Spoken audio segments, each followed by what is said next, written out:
আজকে বান্দা হসপিটাল যাই এমন কিছু জিনিস দেখলি পার্টিরা, তাই ভাবলি যে তোমাদেরকেও একটু দেখার সুযোগ করে দিই।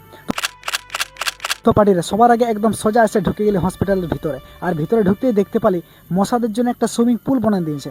আর সমাজ সেবা করার জন্য মশা গেলেও একটা ফ্রি ব্লাড ডোনেশন ক্যাম্প চালাতো, আর মানুষদের কাছ থেকে ব্লাড সংগ্রহ করতো। তো আর যাদের ব্লাড দরকার তারাকে ব্লাড ডোনেটও করতো।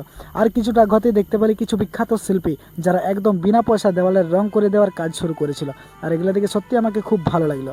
তারপর হসপিটাল থেকে বাইরে বাইরে আসতেছিলি, তখন দেখলি যে পুরুষদের পেচ্ছা পায়খানা করার ঘরগুলোতে সালা মহিলারাও কাজ সারিয়ে দিচ্ছে। আর এটা দেখে প্রথম আমাকে একটু অন্যরকম লাগতেছিল, তবে একটু খবর নিয়ে জানতে পারলে যে পুরুষ আর মহিলাদের মধ্যে এখানে কোনো রকমের ভেদাভেদ করা হয় না, সবাই এখানে সমান, কারণ আইনের চোখে সবাই সমান।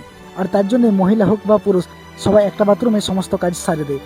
আর এই দেখো বন্ধুরা, মহিলাদের জন্য এখানে একটা বাথরুম তৈরি করা হয়েছিল, তবে সেটা আর এখন ব্যবহার করা হয় না, কারণ যাতে কোনো রকমের ভেদাভেদ তৈরি না হয়। তোমরা দেখতে পাচ্ছ এই দেওয়ালটাতে লেখা ছিল যে এখানে কেউ ভাত ফেলবেন না, কিন্তু তবু লোক এখানে ভাত ফেলছে, কারণ এখানকার সচেতন নাগরিকরা ভালোভাবে জানে যে আজকের দিনে ঘরের লোকও সারা ভালো বুদ্ধি দেয়নি, বাইরের লোক কি আর ঘন্টা দেবে, তাই যেখানে ভাত ফেলতে মানা করেছে মানুষ সেখানে ভাত ফেলছে। তো পার্টিরা তোমরা যদি কেউ ব্লাড ডোনেট করতে চাও তাহলে চলে আসো আমাদের এই ব্লাড ডোনেশন ক্যাম্পে।